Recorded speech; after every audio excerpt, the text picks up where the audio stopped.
Hi friends, സാപ്പിഡിയ മലയാളത്തിൻ്റെ ഏറ്റവും പുതിയൊരു വീഡിയോയിലേക്ക് എല്ലാവർക്കും സ്വാഗതം. ഇന്നത്തെ വീഡിയോ OTT അപ്ഡേറ്റുകളാണ്. ഇന്ന് റിലീസ് ചെയ്തതും ഇന്ന് രാത്രി 12 മണിക്ക് ശേഷം റിലീസ് ചെയ്യാൻ തയ്യാറെടുക്കുന്നതും ഏറ്റവും പുതിയതായിട്ട് വന്നിരിക്കുന്ന അപ്ഡേറ്റുകളുമാണ് ഇന്നത്തെ വീഡിയോ നമ്മൾ പരിശോധിക്കാൻ പോകുന്നത്. ഇന്ന് നവംബർ മാസം 14-ാം തീയതിയാണ്. അപ്പോൾ 14, 15 തീയതികളിൽ റിലീസ് ചെയ്യുന്ന സിനിമകളും സീരീസുകളും ഏതൊക്കെയെന്നുള്ളതാണ്. അതുകൂടാതെ ഏറ്റവും പുതിയതായിട്ട് വന്നിരിക്കുന്ന അപ്ഡേറ്റുകളുണ്ട്. ഏതൊക്കെ സിനിമകളും സീരീസുകളാണ് നോക്കാം. പിന്നെ കങ്കുവാറിന സിനിമ തിയേറ്ററിൽ കണ്ടു, റിവ്യൂ ചെയ്തിട്ടുണ്ട്, കണ്ട് സപ്പോർട്ട് ചെയ്യുന്നു പ്രതീക്ഷിക്കുന്നു. ഓക്കെ, അപ്പോൾ ഏതൊക്കെ സിനിമകളാണ് നോക്കാം. അതിൽ ഒന്നാമത്തെ സിനിമ എന്നുള്ളത് ഒരു ഡ്രാമ ആക്ഷൻ അഡ്വഞ്ചർ വിഭാഗത്തിൽ വരുന്ന ഒരു ഇംഗ്ലീഷ് മൂവിയാണ്. The day of the jackal എന്നാണ് സിനിമയുടെ പേര് വരുന്നത്. The day of the jackal. ഈ ഒരു സിനിമ ഇംഗ്ലീഷ് ഭാഷയിൽ ജിയോ സിനിമ വഴി ഇന്ന് രാത്രി 12 മണിക്ക് ശേഷം റിലീസ് ചെയ്യുന്നതാണ്. അടുത്തൊരു സീരീസാണ്, ഒരു ഹിന്ദി സീരീസാണ്. ഫ്രീഡം അറ്റ് മിഡ് നൈറ്റ് എന്നാണ് സീരീസിന്റെ പേര് വരുന്നത്. ഒരു ഡ്രാമ വിഭാഗത്തിൽപ്പെട്ട സീരീസാണ്. സോണി ലീവിൽ ഈ ഒരു സീരീസ് ഹിന്ദി, തമിഴ്, തെലുങ്ക്, മലയാളം, കന്നഡ, ഇംഗ്ലീഷ് ഭാഷകളായിട്ട് ഇന്ന് രാത്രി റിലീസ് ചെയ്യുന്നതാണ്. രാത്രി 12 മണിക്ക് ശേഷം റിലീസ് ചെയ്യുന്നതാണ്. ചിലപ്പോൾ നേരത്തെ തന്നെ ഞാൻ ഈ ഒരു വീഡിയോ അപ്ലോഡ് ചെയ്യുന്നതിന് മുമ്പേ തന്നെ ഈ ഒരു സീരീസ് വന്നേക്കാം. അടുത്തത് ഒരു റൊമാൻറ്റിക് ഡ്രാമ വിഭാഗത്തിൽപ്പെട്ട ഒരു തെലുങ്ക് മൂവിയാണ്. ഉഷ പരിണയം എന്നാണ് സിനിമയുടെ പേര് വരുന്നത്. ETV വഴിയാണ് ഈ ഒരു സിനിമ ഇപ്പോൾ മുതൽ അവൈലബിൾ ആയിട്ടുള്ളത്. അടുത്തൊരു ആക്ഷൻ ഡ്രാമ വിഭാഗത്തിൽപ്പെട്ട ഒരു തെലുങ്ക് മൂവിയാണ്. രേവു എന്നാണ് സിനിമയുടെ പേര് വരുന്നത്. ആഹാ തെലുങ്കിൽ ഈ ഒരു സിനിമ ഇപ്പോൾ മുതൽ അവൈലബിൾ ആണ്. അടുത്തൊരു ആക്ഷൻ അഡ്വഞ്ചർ ഹൊറർ വിഭാഗത്തിൽപ്പെടുന്ന ഒരു ഇംഗ്ലീഷ് മൂവിയാണ്. ഓപ്പറേഷൻ ബ്ലഡ് ഹണ്ട് എന്നാണ് സിനിമയുടെ പേര് വരുന്നത്. ലാൻഡ്സ്കേപ്പ് പ്ലേ OTT പ്ലാറ്റ്ഫോം വഴി ഒരു സിനിമ ഇംഗ്ലീഷ്, തമിഴ്, തെലുങ്ക്, ഹിന്ദി ഭാഷകളായിട്ട് ഇപ്പോൾ മുതൽ അവൈലബിൾ ആണ്. അടുത്ത ഒരു ആക്ഷൻ ക്രൈം ത്രില്ലർ വിഭാഗത്തിൽപ്പെടുന്ന ഒരു ഇംഗ്ലീഷ് മൂവിയാണ്. ഗണ്ണർ എന്നാണ് സിനിമയുടെ പേര് വരുന്നത്.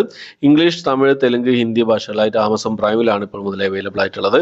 അടുത്തൊരു ക്രൈം മിസ്റ്ററി വിഭാഗത്തിൽപ്പെടുന്ന ഒരു ഇംഗ്ലീഷ് മൂവിയാണ്. ക്രോസ് എന്നാണ് സിനിമയുടെ പേര് വരുന്നത്. ഇംഗ്ലീഷ്, തമിഴ്, തെലുങ്ക്, മലയാളം, കന്നഡ, ഹിന്ദി ഭാഷകളായിട്ട് ആമസോൺ പ്രൈമിൽ ഈ ഒരു സിനിമ ഇപ്പോൾ മുതൽ അവൈലബിൾ ആണ്. അടുത്തത് പിന്നെ അമരൻ എന്ന് പറഞ്ഞ തമിഴ് സിനിമയാണ്. നമ്മുടെ ശിവകാർത്തിക, അതുപോലെ തന്നെ സായ് പല്ലവിയൊക്കെ പ്രധാന വേഷം കൈകാച്ച സിനിമയായിരുന്നു. തിയേറ്ററിൽ നല്ലൊരു കളക്ഷൻ നേടി മുന്നേറിക്കൊണ്ടിരിക്കുകയാണ് ഈ ഒരു സിനിമ. 280 കോടിക്ക് മുകളിൽ ഈ സിനിമയുടെ കളക്ഷൻ നേടിയിട്ടുണ്ട്. അപ്പോൾ ഈ ഒരു സിനിമ ഇപ്പോൾ തിയേറ്ററിൽ പിന്നെ എന്താ പറയുക, നല്ല രീതിയിൽ റൺ ചെയ്തുകൊണ്ടിരിക്കുന്നത് കൊണ്ട് തന്നെ നെറ്റ്ഫ്ലിക്സ് ഒരാഴ്ച കൂടി മുന്നോട്ട് ഈ സിനിമയുടെ റിലീസ് മാറ്റിയിട്ടുണ്ട്. ഇന്നലത്തെ ആ വീഡിയോയിൽ പറഞ്ഞിരുന്നു.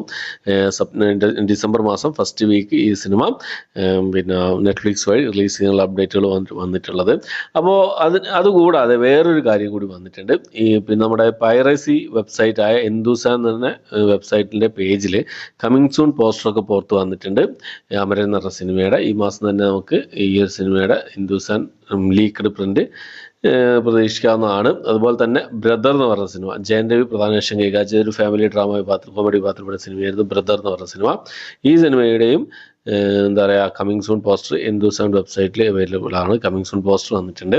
അതുകൂടാതെ കെവിൻ പ്രധാന വേഷം കൈകാച്ച ഡ്രാമ വിഭാഗത്തിൽപ്പെട്ട സിനിമയായിരുന്നു ബ്ലഡി ബഗർ. ഈ സിനിമയുടെയും കമ്മിങ് സൂൺ പോസ്റ്റർ എന്തൂസാൻ OTT പ്ലാറ്റ്ഫോമിൽ വന്നിട്ടുണ്ട്. അപ്പോൾ എന്തായാലും നമുക്ക് ഈ സിനിമകളുടെയൊക്കെ ലീക്ക്ഡ് പ്രിന്റ് ഈ മാസം അടുത്ത മാസമായിട്ട് പ്രതീക്ഷിക്കാവുന്നതാണ്. ഓക്കെ, അപ്പോൾ മലയാളത്തിലുള്ളൊരു സിനിമയാണ് അടുത്തത്. പാളയം PC എന്നാണ് സിനിമയുടെ പേര് വരുന്നത്. ഈ സിനിമ സൈനാപ്ലേ OTT പ്ലാറ്റ്ഫോമിൽ കമ്മിങ് സൂൺ പോസ്റ്ററൊക്കെ പുറത്ത് വന്നിട്ടുണ്ട്. എന്തായാലും നെക്സ്റ്റ് വീക്ക് ഈ സിനിമ നമുക്ക് പ്രതീക്ഷിക്കാവുന്നതാണ്. അടുത്തൊരു സീരീസാണ്. ദ മാജിക് ഓഫ് ഷിരി എന്നാണ് സീരീസിന്റെ പേര് വരുന്നത്. ഹിന്ദി കോമഡി ഡ്രാമ വിഭാഗത്തിൽപ്പെട്ട സീരീസാണ്. ഹിന്ദി ഭാഷ കൂടാതെ തമിഴ്, തെലുങ്ക്, മലയാളം, കന്നഡ ഭാഷകളായിട്ട് ജിയോ സിനിമയിൽ ഇപ്പോൾ മുതൽ ഈ സീരീസ് അവൈലബിൾ ആണ്. അടുത്തത് നമ്മുടെ ഷെയ്ൻ ടോം ചാക്കോ, അതുപോലെ തന്നെ സണ്ണി വെയിൻ എന്നിവരൊക്കെ പ്രധാന വേഷം കൈകാര്യം ചെയ്ത അടിത്തട്ട് എന്ന സിനിമയുടെ അപ്ഡേറ്റ് ആണ്. ഇന്ന് രാത്രി 12 മണിക്ക് ശേഷം മനോരമ മാക്സിൽ, അതുപോലെ തന്നെ ആമസോൺ പ്രൈമിലായിട്ട് ഈ സിനിമ റിലീസ് ചെയ്യുന്ന അപ്ഡേറ്റ് ആണ് പുറത്ത് വന്നിട്ടുള്ളത്. എന്തായാലും വെയിറ്റ് ചെയ്യാവുന്നതാണ്. ഓക്കെ, അപ്പോൾ ഇത്രയും അപ്ഡേറ്റുകളാണ് ഇന്നത്തെ വീഡിയോ നമ്മൾ പരിശോധിച്ചിട്ടുള്ളത്. ഇന്ന് റിലീസ് ചെയ്തതും ഇന്ന് രാത്രി 12 മണിക്ക് ശേഷം റിലീസ് ചെയ്യാൻ തയ്യാറെടുക്കുന്നത് ഏറ്റവും പുതിയതായിട്ട് വന്നിരിക്കുന്ന അപ്ഡേറ്റുകളുമാണ്. ഈ ഒരു ലിസ്റ്റിലെ ഏതൊക്കെ സിനിമകൾക്ക് സീരീസുകൾക്കാണ് നിങ്ങൾ വെയിറ്റ് ചെയ്യുന്ന കാര്യങ്ങളൊക്കെ കമന്റ് ബോക്സിൽ രേഖപ്പെടുത്താൻ ശ്രമിക്കുക. അപ്പോൾ ഇത്രയാണ് ഇന്നത്തെ വീഡിയോ. ഇഷ്ടപ്പെട്ടെങ്കിൽ ലൈക്ക് ചെയ്യാൻ, ഷെയർ ചെയ്യാൻ, സബ്സ്ക്രൈബ് ചെയ്യാൻ മറക്കാതിരിക്കുക. പുതിയൊരു വീഡിയോ ആയിട്ട് വരുന്നവരേക്കും